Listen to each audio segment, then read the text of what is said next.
vagabond. And Yep. he is Zen Burro, the zenest of all the donkeys in the whole world. Yeah, which doesn't account for much. No, I'd say it does. Today we're picking up with chapter 43 of the Tao Te Ching. Yeah. Hopefully you guys enjoy it. If nobody watches, we'll enjoy ourselves. Hmm. And you guys can check out the VODs on either Twitch or you can go over to the YouTube channel, which at some point I will have in the Twitch info box panel thingy. Yeah. Yeah. Okay, I gotta scroll to the appropriate part apparently. Oh wait, yeah, we read 42. Okay, we are, yeah, you're definitely right, we are on 43. Okay. You want me to go first, or you want to go first? What you want? You can go first. You sure about that? Yeah. I don't know how to read. Yeah. Forti 3. The sophist thing in the universe overcomes the hardest thing in the universe. That without substance can enter where there is no room. Hence, I know the value of non-action. Teaching without words and work without doing are understood by very few. Man, we talked about this a lot yesterday. Yeah. Or not yesterday, but like the day The other day. Yeah. I was gonna be like yesterday, but I mean the day before. Yeah. Yeah. Is there anything you want to say about this, or you just want to? Based on everything we said about it, I think I don't know, I feel like there's not much I can add to what I already said before. Yeah, I kind of feel the same about that particular way wu way thingy. Yeah. All right, so take it away with number 44, dude.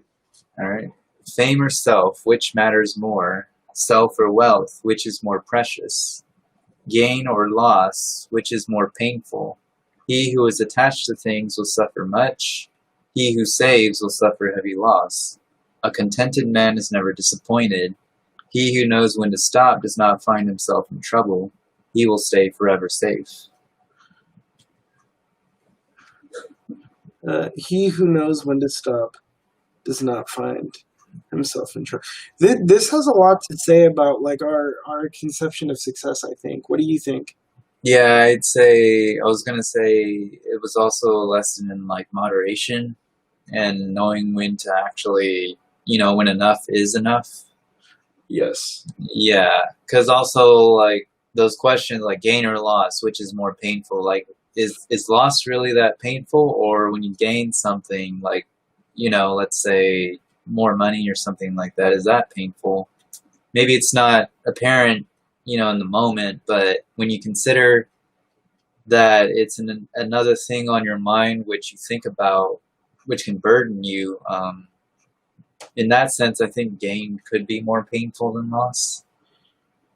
Or are they the same amount of pain?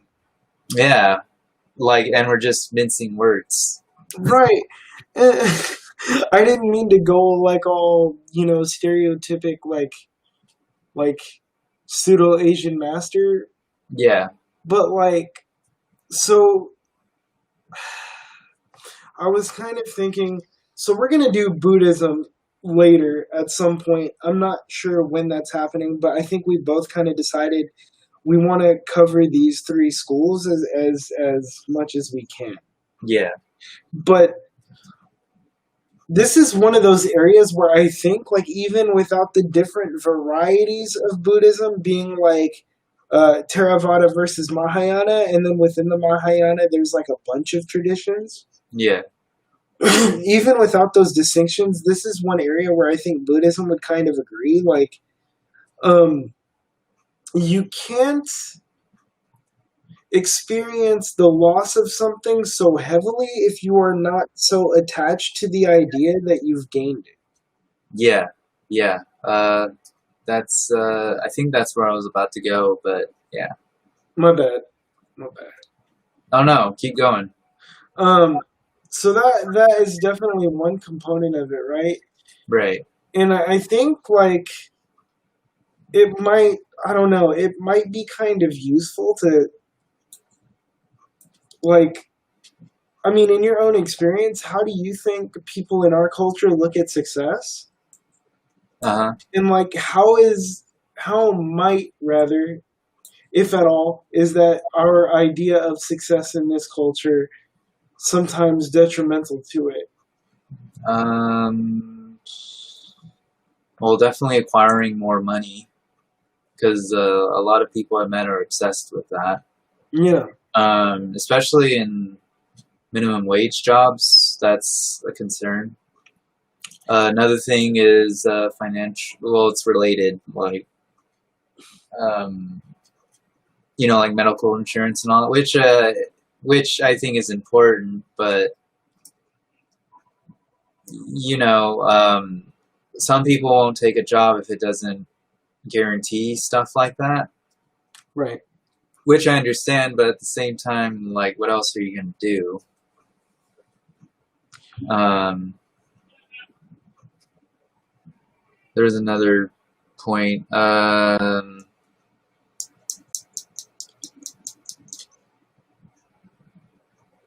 Starting new social relationships with people. Um, it's kind of weird, but it's like, can you help me out here?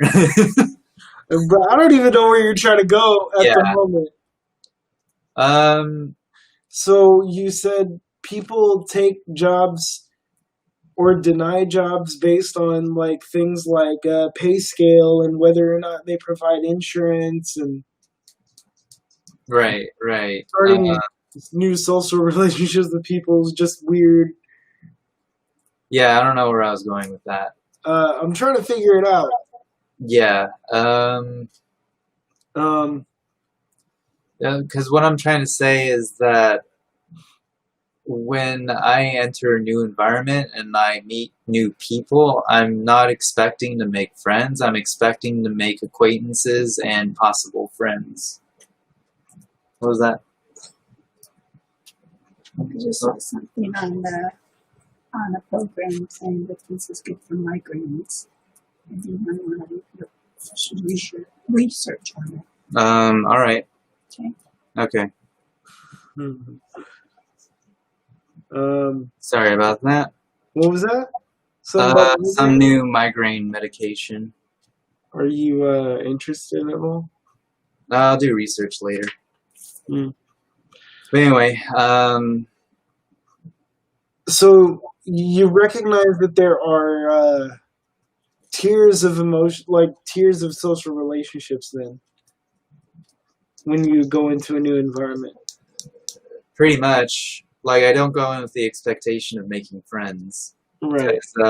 Stuff like that is very, very specific for me. Same. Yeah, so, but I've met people who they they get um, they get something out of just simply interacting with people, and I'm not just talking about people who are extroverted. I'm talking about, like, because I met extroverts who, they do talk to a lot of people, but even they would have those tiers of relationships. Yeah. I'm saying people who genuinely believe that they're making friends with, these new people. Like no matter the level of the interaction. Yeah, yeah. Oh, okay. Like people who go to a grocery store because it's like their form of social interaction for the day. Dude, that kind of makes me sad. Yeah, well, it happens. I've been working at a grocery store for 11 years. I've met all kinds of people like that. Yeah, Yeah. I'm not debating that in the least, dude. Yeah, and any former coworkers who might be watching, yeah, that's what I think, basically. Yeah, man. Like, yeah, that's just weird. Yep. Um, Yeah, like people see it as a game, but then, like, especially now with the COVID stuff, you can definitely see how people are affected by the self-isolation and the orders to stay home or wear a mask and all that. I don't know if I'm correct, but I don't want to come off as insensitive because I'm not trying to be. But I have a feeling, a very strong feeling that either the people that are disproportionately affected, how do I say this, are people who probably were already socially isolated in other ways, or people that put a lot of their personal validation into their interactions with other people. Yeah, I could see that. That was something I was going to mention about validation. Oh, yeah? Yeah,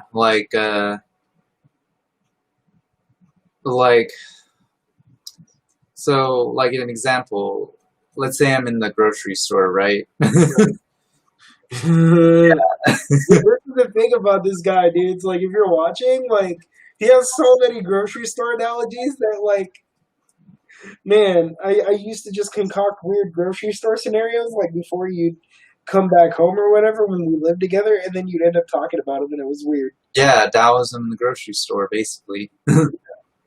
Yeah, but anyway, let's say this person, they enjoy, like, the superficial interaction of, like, things of, like, talking about food or their pets or what's going on in their house life. Because there are some people who just keep it at that superficial level, and then they feel like they're getting to know you as a person, and then something happens, and then they see a completely different side of you, and then they think you're being two-faced, when in fact you're just being polite and listening. This has actually happened to me before. Oh. Yeah, so...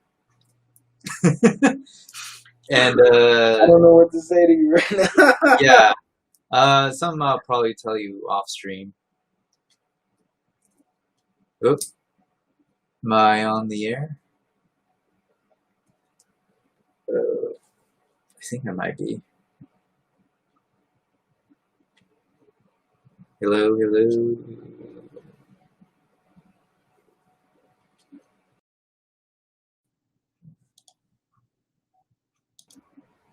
Oh, what happened? I don't know. We got disconnected. Both of us got disconnected. I'm just gonna go live again. Oh, okay. So I don't know what happened, but we got disconnected from like all of our platforms at once. Yeah. So my bad. What were you? So you were talking about how that actually happened to you, where somebody thought you were two-faced because. Yeah, or that I was, hiding something because they knew someone had mentioned something about like my personal life, and then they confronted him, like the person who was told that person confronted me about it. I mean, I smoothed it out, but at the same time, it was both personally irritating, and it kind of clued me in that, like I should be careful about what I say about my personal life, although there came a point where I just stopped caring. Yeah, and yeah. Yeah. But anyway, you see my point? Like, that person thought they knew me, and then they figured out something else about me, and they completely changed their view, and they thus viewed it as a loss. I do. Like, I betrayed them somehow, even though our interaction was purely acquaintances. If we could ever get like big Twitch streamers to watch this, like I think they'd completely agree with that point, because from what I've noticed, like I've only known like one or two people with moderate sized Twitch audiences. Yeah.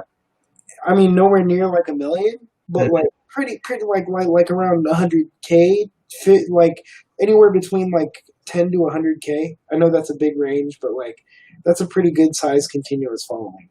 Yeah. I see that happen a lot with like Twitch streamers, like even like on the healthy gamer streams, like um, they're if people interact with you frequently enough, Yeah. they build these ideas of who you are in their head, Yep. Yep. and what you're describing is the crux of a parasocial relationship. Yeah. And so, like, there was a point that I wanted to make before we move on about like definitions of success, but I think your point um, speaks to that pretty well. Yeah. It all comes down to like this idea of rigidity versus fluidity, right? Mm-hmm. But maybe if I'm doing pretty good. How are you? Mm-hmm. But I think that a lot of people tend to form parasocial relationships also with people like the same way that we do with Twitch streamers. Okay, so apparently Twitch is the one having issues because none of my chats are going to Twitch. Yeah. So if you're watching on Twitch, I'm sorry. If you're watching on Periscope, then I see you perfectly. If you're watching on Facebook, I can't see your chats because I don't have access to public pages through Restream, and so everything is privatized. Just because like I think somebody like messaged me on Facebook about that, and yeah. So if you have a question and you're on Facebook, DM me because very likely you're already on my friends list. Twitch isn't working. It's been having issues all morning, like it's off and on. But yeah, I think I'll read the next thing, and then if the topic comes up again, Yeah. we'll come back to it. Does that make sense? Yeah. So Because the thing is, we could talk about one verse for like hours. Yep. Oh, this might work too. Great accomplishment seems imperfect, yet it does not outlive its usefulness. I was going to say uselessness. Gratefulness seems empty, yet it cannot be exhausted. Great straightness seems twisted.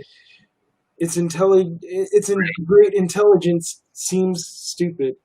Great eloquence seems awkward. Movement overcomes cold. Stillness overcomes heat. Stillness and tranquility set things in order in the universe. I don't know if this is exactly the right place to make that point, because I think this one's getting at something completely different. Yeah. It doesn't matter. I mean, hold on, let me find a way in. Well, not yet. Well, we can always come back to it later. Yeah, not yet. I don't want to force it. Yeah.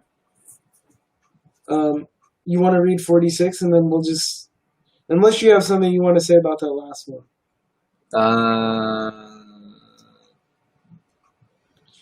Well, okay, I do have something.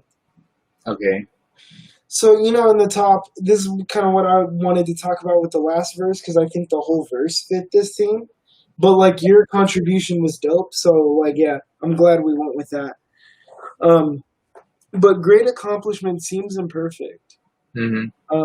Yet it does not outlive its usefulness. So, like, a few years ago when I was writing the Gimpy monologues, you were there for a lot of that because you edited, and then you magically ended up with a whole section of the book to yourself. Yeah. Which ended up being really cool, and it was, like, super unexpected. Mm-hmm. But I remember in the process of writing that whole thing,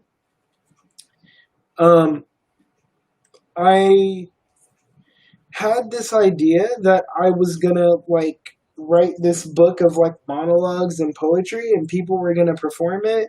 Yeah. And, like then I was gonna get it published by like Random House or some insane shit like that, right? Right. And it didn't happen that way, needless to say. Mm-hmm. But you know, great accomplishment seems imperfect. So at the time, I was like super disappointed by that. Like really, really disappointed by the fact that it didn't unfold the way that it happened. Yeah. Because I shopped that thing around for like 2 years, Mm-hmm. and like it was never more than a manuscript on my computer. Yeah.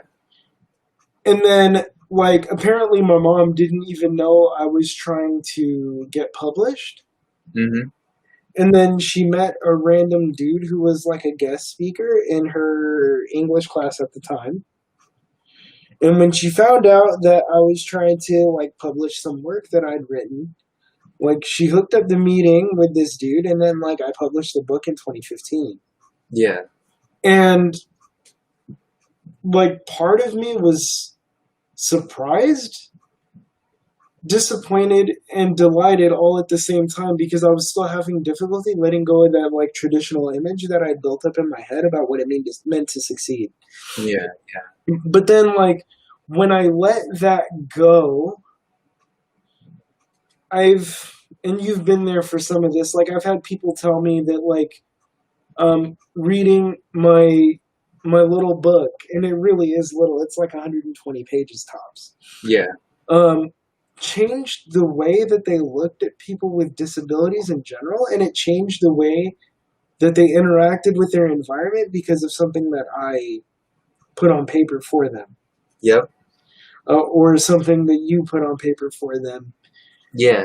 And like, you know, yet it does not outlive its usefulness, right? Like, Mm-hmm. that's kind of what I wanted to get at. Like, a lot of times our definition of what a successful life looks like is the very thing sort of getting in the way of actually being successful at it.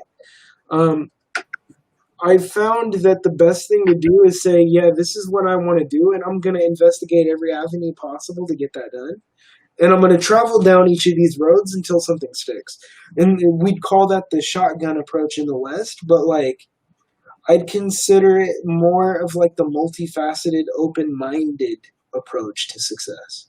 That's what I'm doing with creative writing. Right. Exactly. Yeah, and it's more like when I had the idea that I wanted to get published, it actually got in the way of the actual like, you know, the day-to-day grind of like, oh, let me type out these paragraphs. Like I was trying to run on pure inspiration instead of inspiration plus like the discipline of at least doing it every other day, if not every day. Yes. Yeah. Because if you read the lives of different artists or watch interviews with writers nowadays and artists and all those in those creative fields, like it's a constant theme that they're always working on it, even if it's not every day. It's like, it's constant. Right. And what I want to say about anybody pursuing like sort of a self-governed life path, whether it's the path of a writer or maybe you want to be a freelance graphic designer, or maybe you paint, maybe you draw, maybe nobody's going to understand what you're doing. Yeah. Unless they themselves are engaged in doing something very similar. Right. So the best thing you can do for yourself is stop thinking about what other people think about what you're doing, and really hardcore ask yourself, what do you get out of what you're doing, and make your whole pursuit about what you're getting out of it. And I mean, I know that sounds selfish on the face of it, but it's really not, because when you're that engrossed in that type of pursuit, that means that means there's something inside of you that needs that to be done. Yeah. So what you're really doing is like respecting the fact that you need this in your life. Pretty much. And if that's the case, by all means, you really need to figure out how to make that a part of your life. Yep. please don't neglect that shit. Yeah. I hope that felt relevant. I felt it did. Okay. My turn. Yes. When the Tao is present in the universe, the horses haul manure. When the Tao is absent from the universe, war horses are bred outside the city. There is no greater sin than desire, no greater curse than discontent, no greater misfortune than wanting something for oneself. Therefore, he who knows that enough is enough will always have enough. You were just saying that earlier. Yeah. This is funny how the Tao Te Ching does this sometimes. Yeah. You think we need to say more about that, or you think we're good, dude? I mean, I think we're good, unless you got something. I mean, the line that really strikes me, right? Yeah. The whole thing is the two top lines, right? Oh, yeah, yeah. The four top lines, rather. When the Tao is present in the universe, horses haul manure. When the Tao is absent from the universe, war horses are bred outside the city. Yeah. So, like, for me, this is a metaphor of, like, how important knowledge of nature and knowledge of self really is. Yeah. Because, like, basically they're saying, like, horses have a function that they're generally happy to serve, right? Right. And, like, when you let that be the case, things are generally fine. And then when you're not doing that, like, you end up breeding war horses to go off and fight. And, like, very rarely do you ever find, like, any kind of, like, aggressive horse that will both want to serve human beings and fight. Yeah. Right? Usually, you have this image of stallions that haven't been broken in. Yeah. Right? Those horses are fighters, but they're not going to serve your commands. Pretty much. So you're domesticating horses, and then you're telling them to go fight for you. Yeah. And those two things are...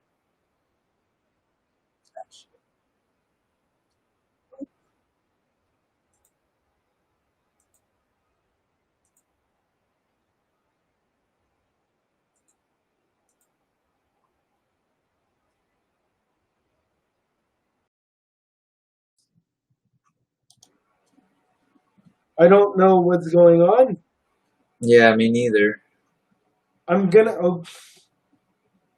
today's stream is testing our ability to employ Taoism, guys. Yeah. Because this is our third disconnect. Welcome back to our Tao Te Ching goodness.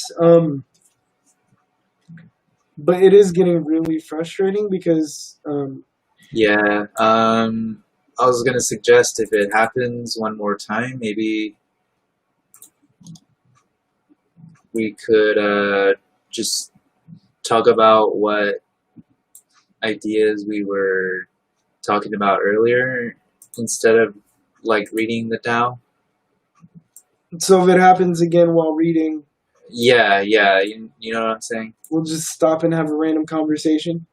Yeah. It looks like I'm going to have to stitch these videos together later and put these on YouTube as a single video. But yeah, I don't know, because the thing is, I don't know if it's Restream, I don't know if it's Twitch. Yeah. And, like, there's no way for me to know at all which thing in the equation is causing issues. Right. But, what was it? What were we talking about? Oh, yeah. I got it. So, like I was saying before,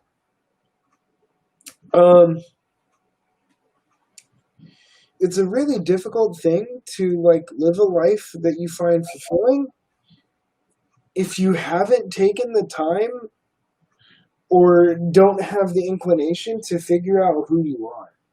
Yeah. Like the things that you find the most fulfillment in, the things that you find the most joy in, um, or also like the more trying experiences that have given you the most value out of life. All of these things, Hmm. um, in my view, are like super necessary to figuring out the kind of life that you want to lead. Yeah. Like, dude, you and I both took a break from like more traditional academic pursuits to figure that out. Yep. And what we're both finding is that we want to take on like sort of humanistic pursuits, Hmm. um, maybe in different ways, but maybe not. Yeah. Don't really know. But yeah. Um, okay. Uh, Without going outside, you may know the whole world. Without looking through the window, you may see the ways of heaven. The farther you go, the less you know. Thus the sage knows without traveling and sees without looking. He works without doing. We've talked about this before, but I really, really see that as kind of like a highly developed sense of intuition. Yeah. Basically, I know some people would probably try to interpret this as like, oh, you shouldn't actually travel, but really, it's about. I think it's about just looking within and seeing what resources you have instead of trying to always find it out there. Oh, dude, but Teo Cruz is like super smart, and he says, "Don't look within. That's a mistake. Look without." Yeah. Um, said by someone who completely missed the boat and would rather figure out a way to distinguish himself rather than dispense useful advice. Yeah. That's just my opinion on him. Mhm. You can find much deeper and more prolific thinkers than Teo Cruz. Yeah. My bad. I'm really averse to that type of thing.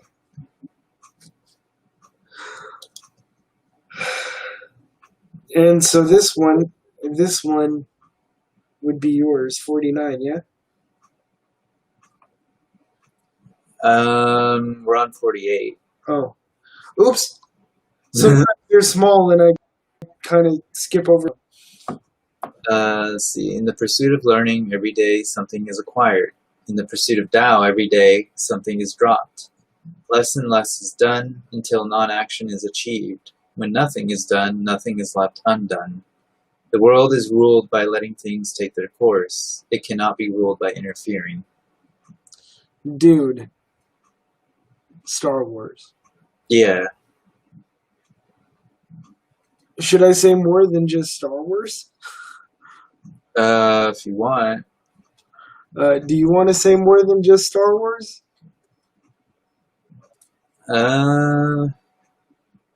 Kind of like that line, in the pursuit of Tao, every day something is dropped. I kind of think about like unhealthy thoughts and habits. So you must unlearn what you have learned. Yeah, pretty much. Right? So like, you know, like when Luke was trying to be taught by Yoda, Mm-hmm. he was trying to be taught by Yoda. Yeah. But he was bringing to bear all of his conventional, like, Star Warsian experience, and he was like, this crap makes no sense. Yep. And, like, Yoda was like, yo, dude, that's why you gotta drop all this and just, like, accept that things aren't really gonna fit into whatever little framework you've built up for yourself in your head. Yeah. And you're right, like, dropping habits that are not helpful or healthy. Yeah, is the key, right? Like, if we think about the way kids learn about the world, they learn almost completely through like direct experience. Yeah. And like as more adult humans, I hesitate to say that we are adults because, like, I don't even know what that word means. Like, I understand that it means having a job and being able to take care of, like, or just generally being able to take care of yourself and, like, Mhm. provide and do all, like, but that's such a shallow definition. Um, but, like, as more adult human beings, I think, like, we tend to think the only way to learn things is, like, by going to school or reading about them. Yeah. And, like, that's a very detached way of learning. Mhm. Um, and in my own personal experience of learning anything, like, only part of, like, a small fraction of, like, my learning is actually from reading, probably about 50% or 15% rather. Mhm. So I'll read something and then I'll realize, like, that in the real world it doesn't really work like that, and then I'll have to figure out how what I read even fits into the equation. Yeah. And sometimes it just doesn't, and then you have to find another way of looking at Right. it. So that's like one hardcore concrete example. Um, like like you and I both read a lot of psychology things, right? Yeah. But like very rarely do like people ever meet like the textbook definition of any type of behavior. Pretty much. And so like going back to, what you were saying about that customer earlier in our conversation about how they had this idea of who you were and then like they found out something about your personal life. Yeah. I don't know if you want to say what that was or not. If you don't, that's fine. But like, because it doesn't matter. Yeah. But how do I put this? Like, it's really harmful to human relationships to assume that like the one side you see of a person Mhm. constitutes that person entirely. Right. Like on stream, like maybe some people think I'm an idiot. Maybe some people think I'm like wise beyond my years. Mhm. Maybe some people think I'm as wise as I'm supposed to be. Maybe they're surprised at some of the things that I've been through. Yeah. Or same for you, right? Yeah. Like, Yeah. all these dudes seem to have all their shit together and all that kind of thing because, I mean, it's easy to think that because we're sitting here talking about something that people perceive as deep and, like, I think we're doing a reasonably good job at it. Yeah. But, dude, like, that's not all of me as a person. That's Yep. not all of you as a person, right? Yep. Like when we meet people, we have to give people space and room to like see who they are. Yeah. Pretty much. And like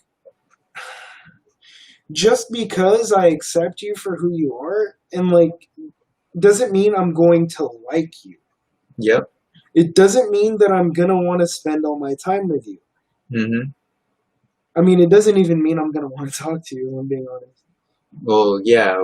There are people like that. I I mean, there are situations where like you really can't talk to somebody because difference of opinion or different values and all that. or sometimes they're just too busy protecting their whatever they think themselves to be. Yeah, that too. And like that's like so they'll engage in very superficial conversation and you're not really into it, just walk away, dude. It's fine. Yeah, it's totally viable. Like just because you like something doesn't mean it's necessarily good for you, right? But by the same token, just because you're accepting of someone or things doesn't mean that you necessarily have to like them.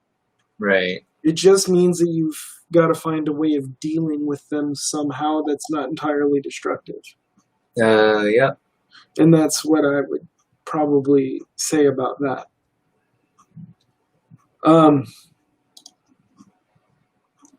40, so now 9, yeah. The sage has no mind of his own. He is aware of the needs of others. I am good to people who are good. I am also good to people who are not good. Because virtue is goodness. I have faith in people who are faithful. I also who have faith in people who are not faithful. Because virtue is faithfulness. The sage is shy and humble. To the world he seems confusing. Others look to him and listen. He behaves like a little child. Man, that's a packed one, dude. Yeah. I've met a lot of monk-like human beings in my life. Mm-hmm. Some of them were actually monks. Quite a lot of them were. I don't know if I should share these stories on stream. Well, there's no way of identifying these people anymore Yeah. because they've all gone back to their home countries.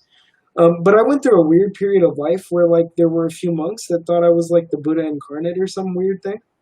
Mm-hmm. So like they taught me to meditate in a very short amount of time. They taught me a lot of Buddhism, and they were from the Vietnamese like Zen tradition.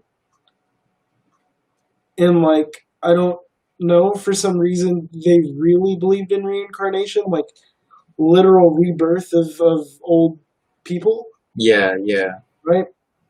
And so I found that to be really weird Mm-hmm. as a personal experience, but like them being so not guarded with me, Right. they're some of the coolest but strangest human beings to be around, right? Because sometimes they'd appear very angry, but then underneath they were still pretty calm. Yeah. So I got the feeling that some things that they were trying to convey to me had more gravity Mm-hmm. than others, and this is why they adapted that or adopted that kind of affectation. Yeah. And but like at the same time, like I've heard people say that like monks scare them, like they're intense, but I don't really understand that. Yeah. But like that's what I think of when I read the line. To the world, he seems confusing, Yeah. right? Yeah. Because these are really, most of the time, are pretty cool, humble people. But like to the world, they are very confusing because there are certain expectations you put on a person on meeting them, and they're nothing like that. Like, dude, like some of these monks had really like off color sense of humor, Yeah. and like I thought it was freaking funny.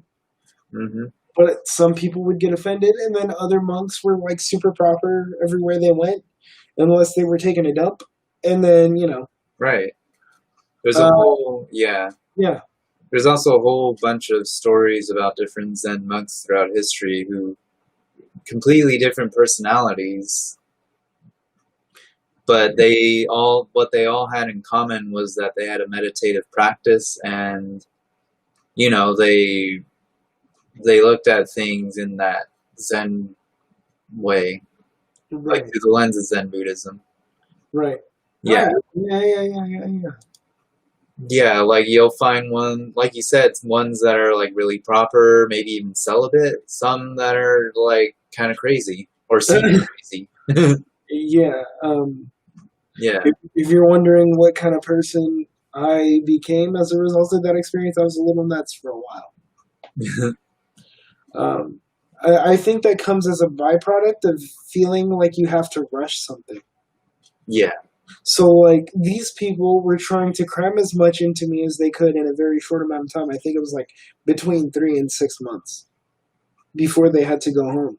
And then that put a lot of pressure on me. And under the pressure, like, I didn't crack at the time, but I eventually cracked. And it was not a really productive place. But it was weird because precisely because of the things that they taught me and the things that I learned on my own since they taught me, I came back. yeah, And like now I can actually say I'm pretty okay.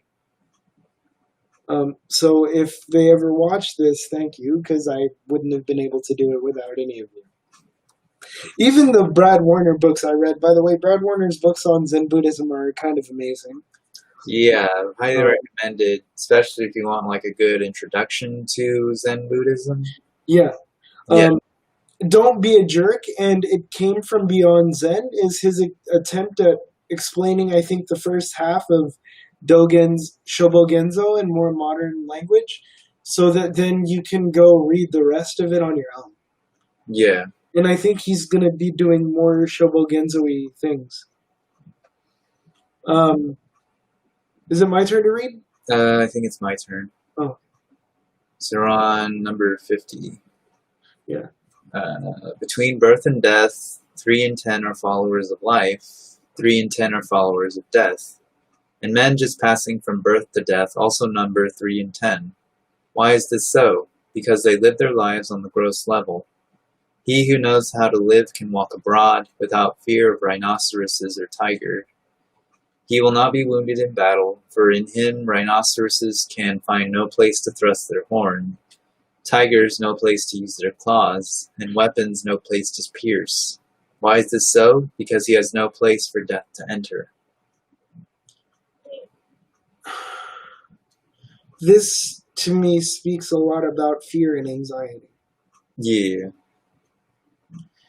So these are metaphors for, to me, about like what the anxious mind does. Yeah. Or do you see it kind of the same way? Yeah, I do. Do you want to talk about this? Or do you want to, what do you want to do? Unless you have something to say about it, I really don't, other than what you just mentioned. So, like, the funny thing about, like, anxiety in the brain, right, is that our amygdala basically hijacks the prefrontal cortex. Mm-hmm. So, like, that's what this is like, right? So, basically, the normal, undoubt person, Yeah. if I have to make something up, walks into an anxious situation and starts imagining all of the ways that the situation could turn.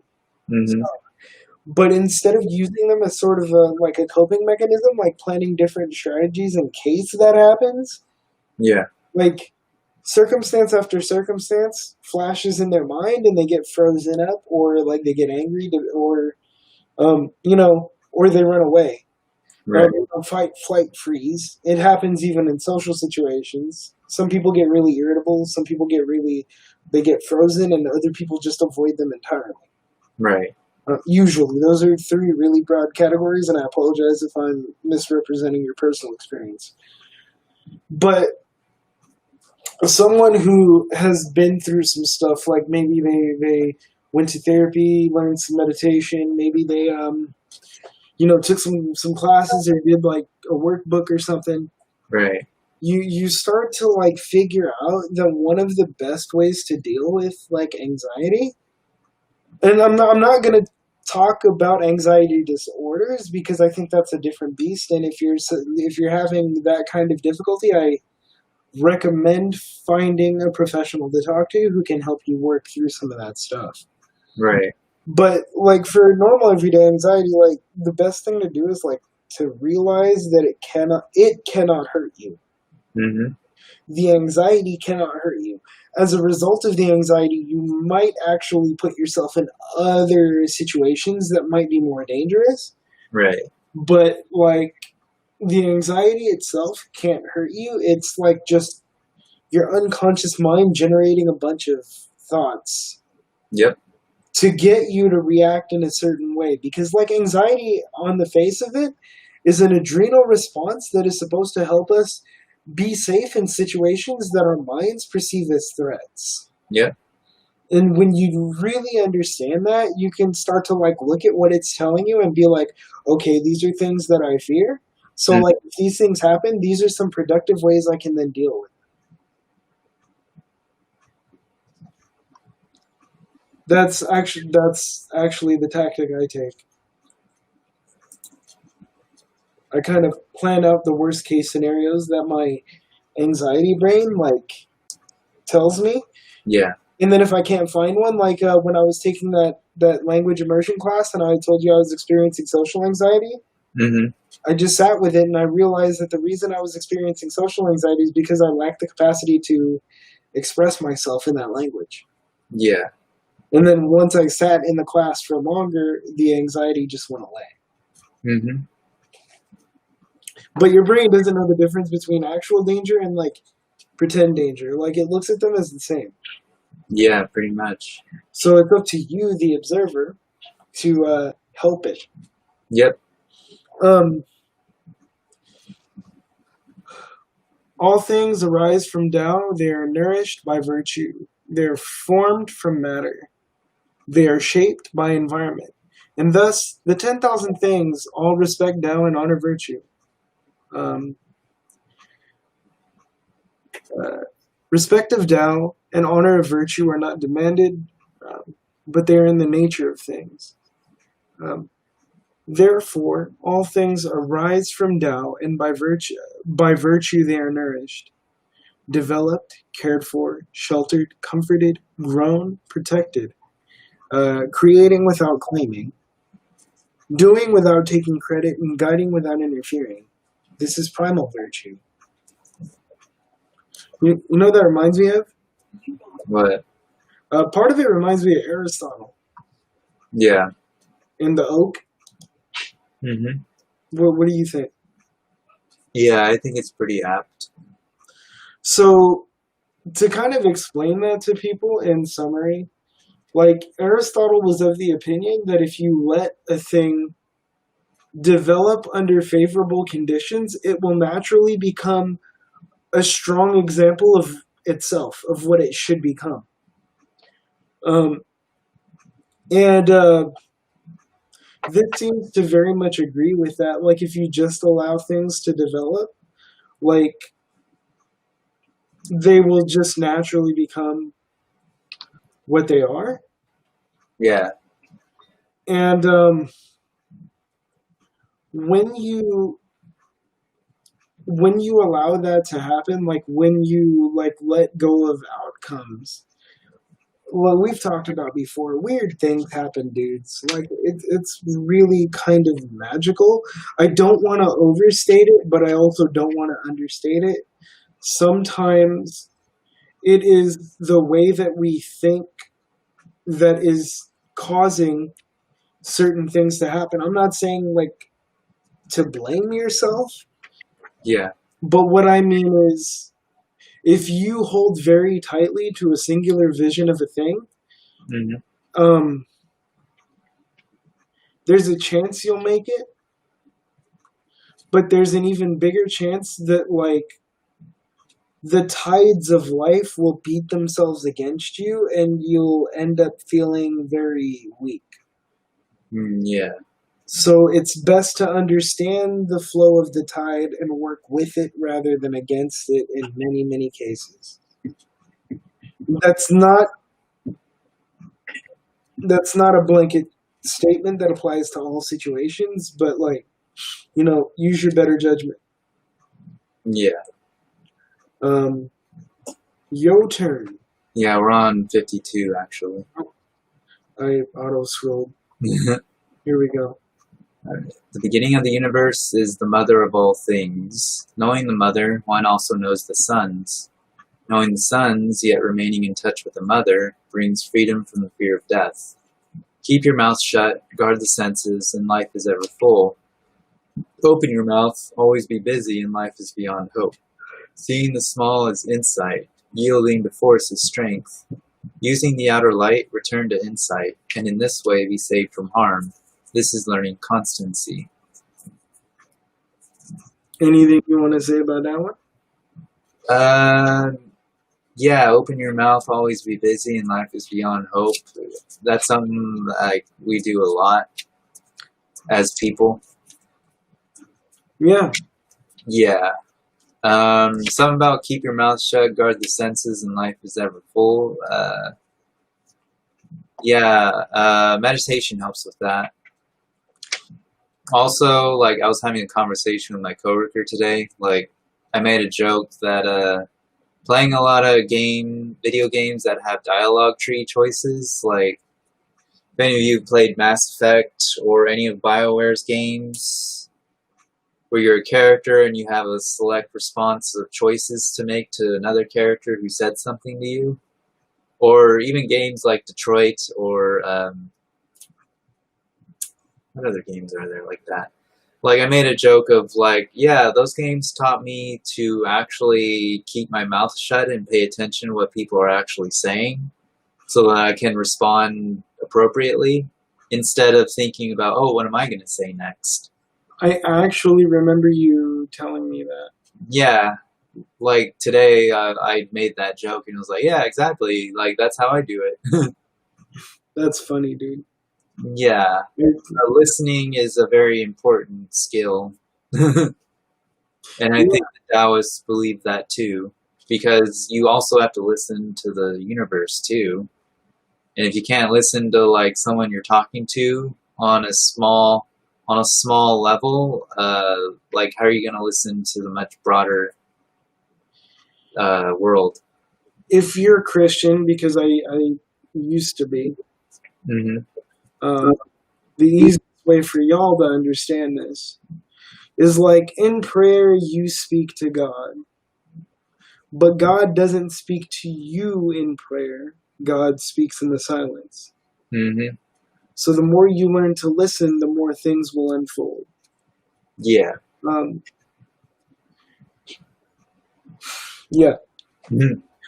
Both Saint Teresa of Avila and Saint John of the Cross have echoed that sentiment. As in, I believe, the anonymous work, The Cloud of Unknowing. Yeah. Yeah, there's a lot in there about that. Yeah.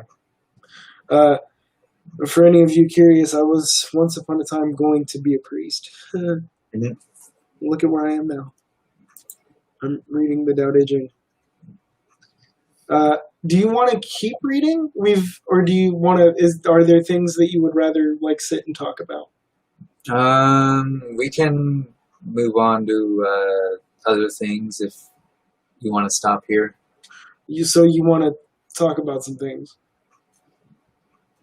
Yeah, let's do it. Okay. All right.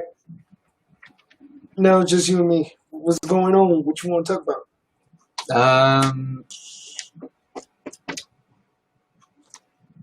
Well, I don't know. Like, we were talking about being two-faced and people having an idea of you that isn't actually you.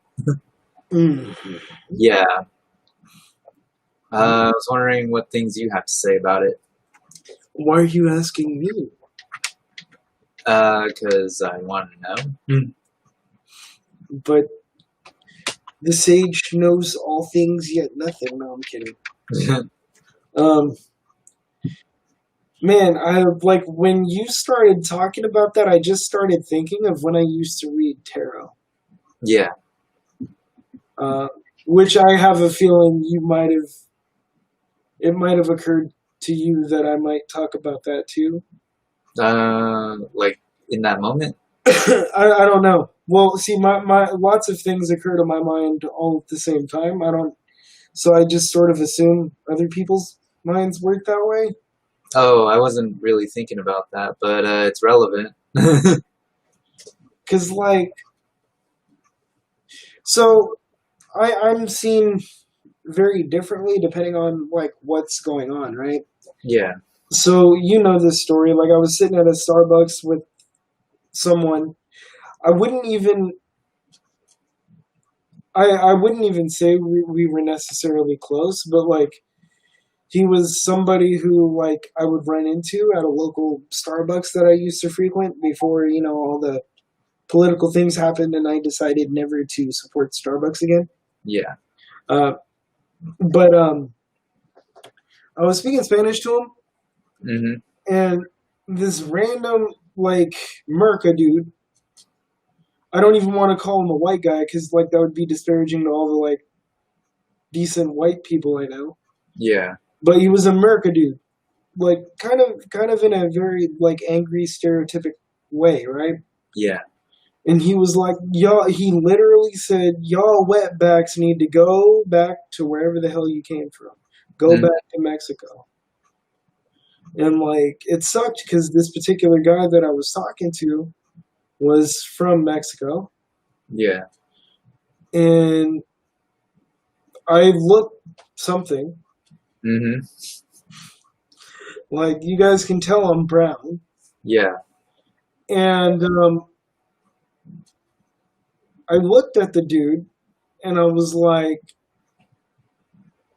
um, I was born here, number one. Mm-hmm. My grandmother's from Hawaii. My grandfather is from the Philippines, number two. Uh, and number three, like just because someone speaks Spanish doesn't mean they're from Mexico. Yeah. And just like if you live in Florida, like just because, someone speaks Spanish doesn't mean they're Cuban. Right. Like they come from very different countries. And like I remember telling this dude, like, I have just as much right to be here as you do. Like, why don't you try learning another language? And maybe you wouldn't be so stupid. Mm-hmm. And I'm sharp that way. So if you meet me in that context, I'm an asshole. Yeah. If you meet me in this context, I don't know what you think of me, but like generally people have tended to think I'm super wise or something equally as only partially correct. Because sometimes I do really stupid things. And like when I'm like reading tarot, people have thought that I was some sort of weird supernatural thing. Mm-hmm. Like almost completely literally, by the way. Yeah. And like I find it really interesting to see how disparate and unidimensional people's perspectives of others can be. Yep. Um, just because I've experienced that on many different extremes. Oh, and I've also been perceived as nothing more than like a dude in a wheelchair. Mm-hmm. Like literally nothing more. Yeah. To the point where that was the only thing people knew about me, and it was extremely dehumanizing. Yeah, that's a bit of my personal experience with unidimensional perspectives on people. Yeah. People have thought of me as a nice person, an asshole, um, all kinds of things. Yeah, and like Yeah, like people are surprised that I use cannabis, and I'm just like, yeah, I do. yeah, Yeah, people are surprised that I can be a dick, and yeah, I'm both a nice guy and an asshole. yeah, Yeah, so like, and my attitude is like, you're either gonna like me or you don't. you're welcome. Yeah, so yeah, like it's both simple and complex at the same time. Like that's kind of how we are, like people. Yeah. But some people try to make themselves, fit into a box. See, oh, Yeah. that's a good topic. Yeah. That's painful to Mm-hmm. do to yourself. Yeah, because I've tried doing it. Well, you and me both, bro. Like, Yeah. I tried to be like the super powered Gimpy activist, and like, I've tried to be like the wise counselor type, Yeah. and all that sort of thing. And it doesn't really work out because what you're essentially doing is reducing yourself to a single role. Yeah. Um, and for Western folk who have difficulty with like accepting that type of ambiguity, I can actually explain this in a more Western way. Mm-hmm. So in Stoicismo, Yeah. Stoicism for you true gringos out there, Mm-hmm. it's not all about emotional repression. In fact, like the more I've come to know that philosophy, the less I think they advocate emotional repression at all. Yeah. I think they recommend emotional sublimation to more productive tasks Yeah. than just exploding or turning inward and like being cruel to yourself. Right, and therefore others eventually. Mm-hmm. Yeah. Exactly. But within that philosophy, we're gonna do a whole thing on that. I haven't figured out what that's gonna look like, but it's in the works. Yeah. Because I think we both decided we were gonna do all three of these. Yeah. Yeah. Yeah. Yeah. But from that vantage point, because I think it's easier to understand, um, there's this idea of role ethics, right? Mm-hmm. So if you work at a grocery store, Epictetus believed like you should do the best at the jobs assigned to you because you realize that that role serves a function for yourself and for other human beings. Yep. So if you're a father, Yeah. you should be the best father you can in all that fatherhood entails, and then like as a husband the same, as a student the same, and like all of these things are roles that make up a more complete picture of you, but none of them by themselves equals you as a person. Yeah. And Epictetus and Marcus Aurelius make that extremely clear. Mm-hmm. Um, yeah. Yeah. One day I was thinking of streaming random Einzelganger videos, Mm-hmm. just like sort of inviting questions and seeing if like I can answer them. Yeah. And then I stopped myself because I realized how tired I was. Mm-hmm. And yeah, but that might be a thing I do. I might read the Enchiridion on stream. But I think that's a good way to understand this type of stuff is like, just because you're a mom or a wife or husband or significant other of some kind or an office worker, or these things are not all that we are. Yeah. They're components of a larger picture, and the more we're aware of that, I think the easier it is to accept other people, even when you don't like them, Yeah. I definitely agree. including yourself. Yep. Um, any other questions for me, since you seemed to have a couple as we were reading? Well, I am getting hungry pretty soon, so maybe one more question. What's your next question? Well, I don't know. It's not really a question. It's more like piggybacking off of what you just said. Go for it. Something about like playing your role and all that, like, like friends or even just talking to strangers, because I've gone through a period where sometimes I would just want to talk to somebody even though I didn't know them. Yes. It's just kind of finding out how they are and what kind of person they are. I mean, working at a grocery store for 11 years, that's what I did basically. Oh yeah. Yeah, I've had interesting conversations and thoughts and all that. So I've just come to realize that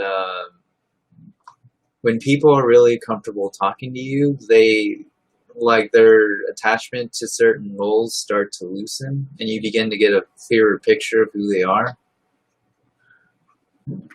If that makes sense? Yes. Yeah. Because the thing is, like, yeah, we're always going to be in certain roles depending on who we're talking to. It's just, I think people get stuck in a role. I couldn't agree with you more, dude.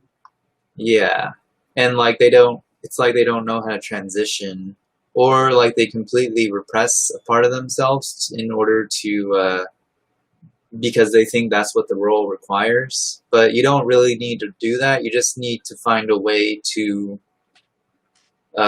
fulfill that role while still at the same time not completely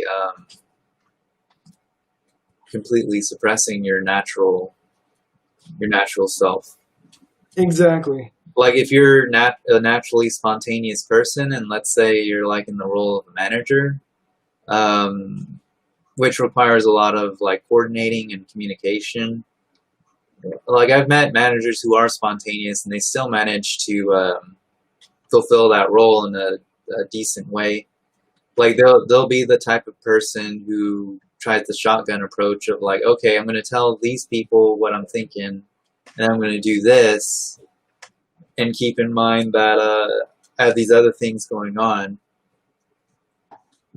because it can be very, very easy to like become a control freak in those types of roles.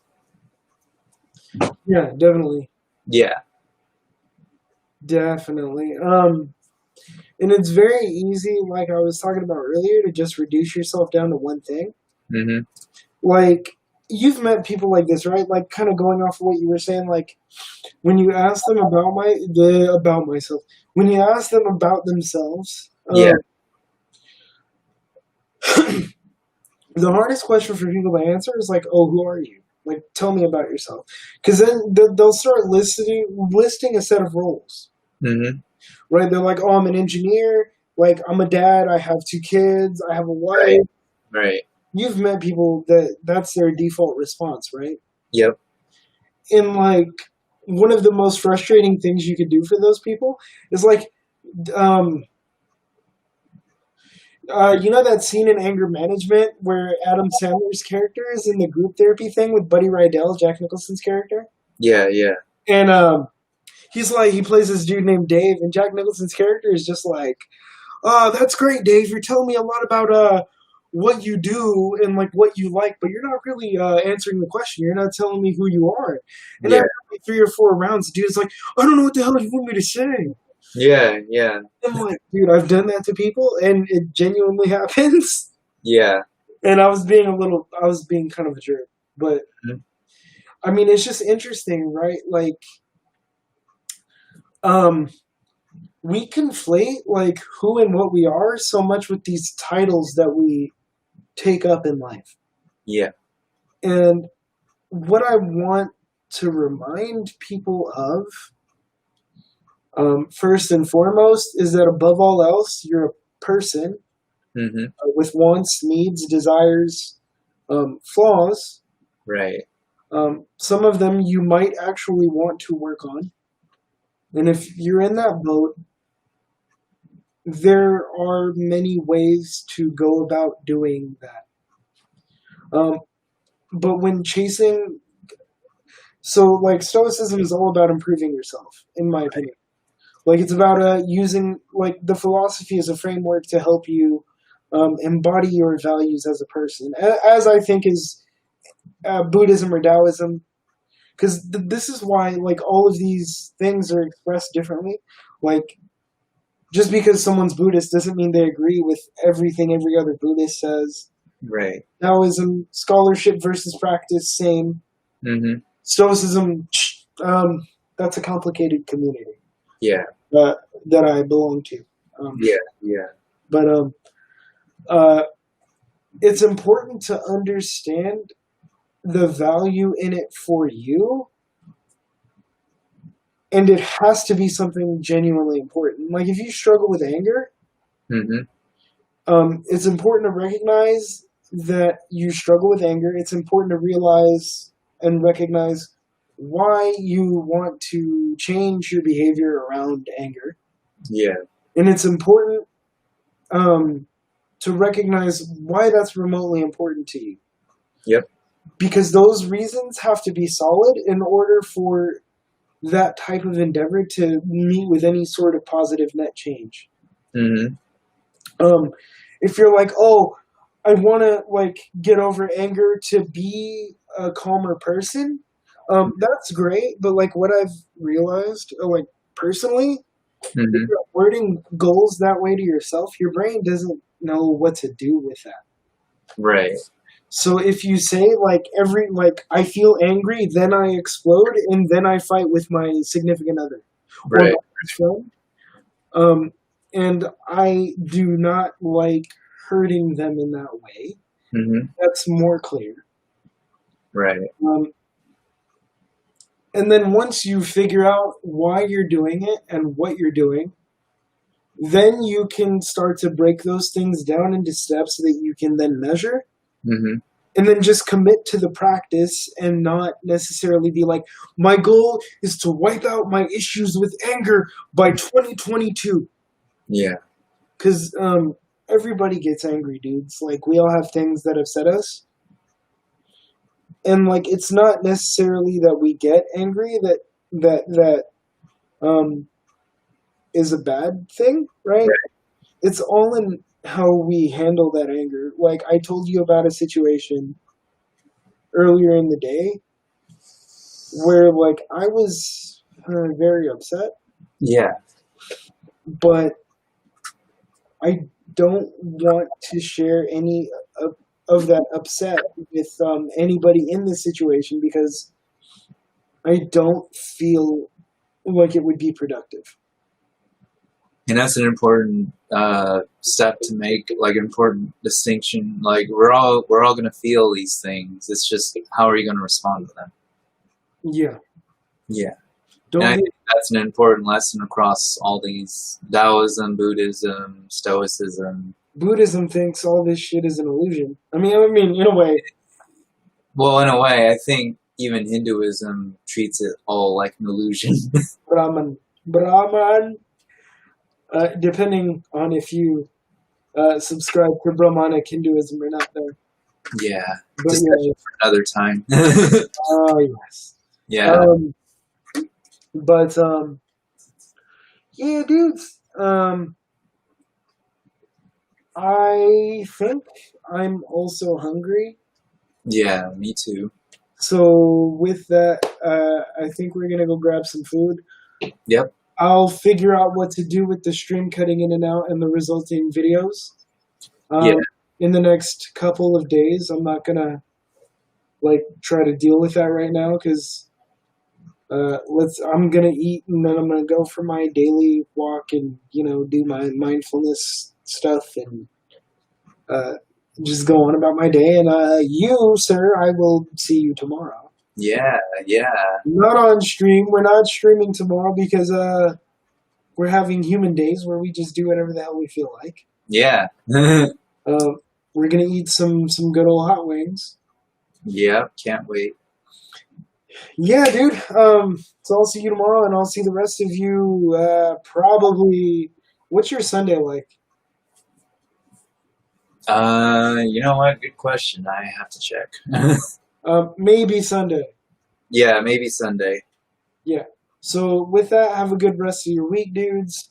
If you guys are checking this out on a VOD, if you have any questions, leave them in the comments on YouTube. I do actually like check emails and respond to DMs and stuff like that because I'm really nobody, so I have time. Yeah. I have studied this stuff like academically too, so I mean we could try to talk about that, but I think life is much more important than academics. Yeah. Have a good day, dudes. All right, guys.